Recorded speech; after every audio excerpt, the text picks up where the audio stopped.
mailroom, and I've got an announcement for you guys.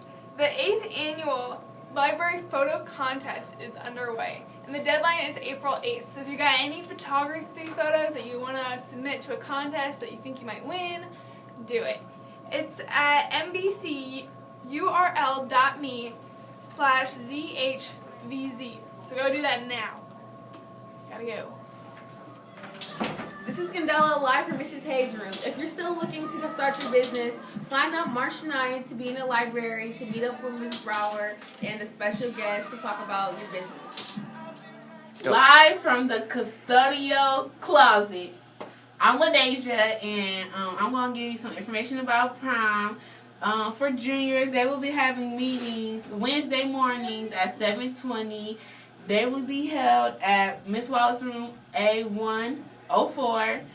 And they have a lot of decisions to make, so we can really use your advice, your help, things you would like to do, because this is for you guys.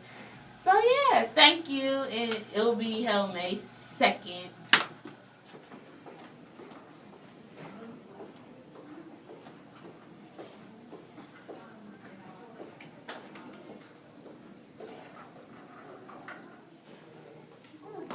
Hey guys! What's up? Guess what? What? Everybody is out. Freeze! Unless school got canceled today. Break it down. Girl, set you hallelujah. Girl, set you hallelujah. Girl, set you hallelujah. Cause Uptown Funk don't give it to you. Cause Uptown Funk don't give it to you. Cause Uptown Funk don't give it to you. Saturday night and we in the spot. Don't believe me, just watch. Hey guys, so softball conditioning is going again on Saturdays from 1 to 3 at New Haven High School. Also, the dodgeball tournament is Sunday, March 8th from 2 to 4 in the New Haven gym, right here where I am. Hey. And it costs 4 cans or $4 to play, or 2 cans and $2 or $2, yeah. And so sign up by Friday, March 6th during lunch, Wednesdays, Thursdays, and Fridays, up until then. Yeah. Actually, Megan, I believe that softball practices and open conditionings will be on Saturday from 1 to 3 p.m. here at the gym. And on Tuesdays and Thursdays, we're going to have it at Park Hill, right after school from 3:30 to 5:30. And then here on Wednesday nights from 7:30 to 9:30. And if you have any questions about if it's canceled or not, you can come see me or any other known softball player on the team if you don't get his emails or anything like that, too. Serious question. Where did you come from? I can't answer that. So I'm here today in Miss Henderson's rooms to talk to the student teacher here, Mrs. Bischoff, right? Bishop, sorry. Sorry, I've been with Bischoff too long. He makes us say his name.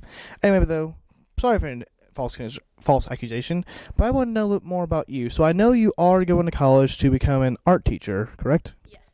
And I was wondering, what made you want to do this?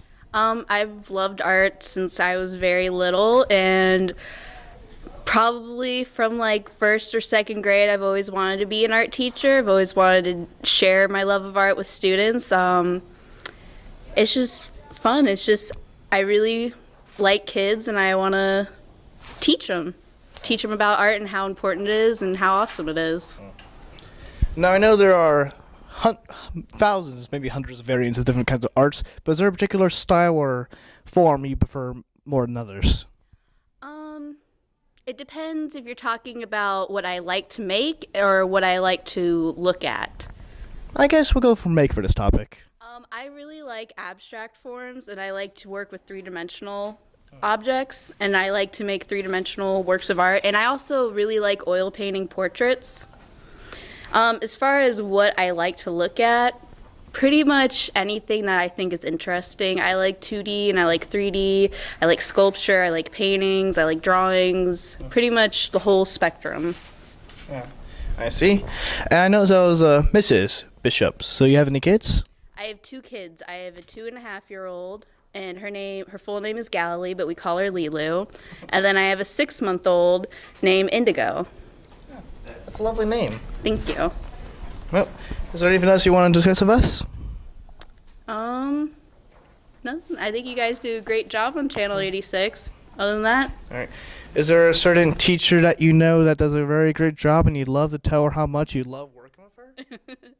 yes, Mrs. Hendrickson does a great job, and she's wonderful, and I'm lucky to have her as my cooperating teacher. All right.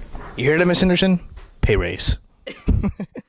Get the book at asapscience.com.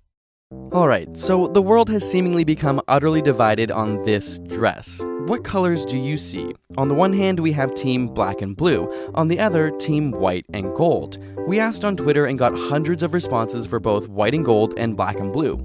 For what it's worth, we both saw black and blue and thought this was a massive prank at first. So how can it be possible for people to see it so differently? It's a phenomenon known as color constancy. Take this cube, for example. The middle square on the top appears to be a shade of brown, while the one on the side looks much more orange. But in actuality, they're both the exact same color. We promise we haven't cheated here or done any trick photography. Instead, our brain looks at the context, sees a shadow, and instantly thinks, oh, shadows make objects appear darker. And so the brain compensates and interprets the square as lighter than it appears, until the shadow is taken away. Back to the dress, and we have a similar situation, except here the context is very arbitrary. We're so close up to the dress that we don't really know its surroundings, and the brain has to make assumptions. People who picture the dress as white have brains which may be interpreting the dress in a blue lit room, for example, as in it's near a window with a bright blue sky. It makes perfect sense then that the white dress would be tinted blue and that the gold color wouldn't really change. On the other hand, the brains of people who see it as black and blue may be interpreting the dress in an artificially lit setting like somewhere with yellow lights. As a result, the brain sees the gold as just a reflection off of the black and believes that the blue has been unaffected. Chances are that this image just happens to be perfectly ambiguous to our brain, meaning it all comes down to individual perception and even how and where you view the image. From a factual standpoint, the dress is blue. In fact, here are some other pictures of it. But this is a beautiful example of how our brains have evolved to interpret the world around us without us even realizing. Want more answers to the world's craziest phenomena? Get the ASAP Science book to feed your curiosity at asapscience.com/book. We'll put a link in the description. And subscribe to our channel for more weekly science videos.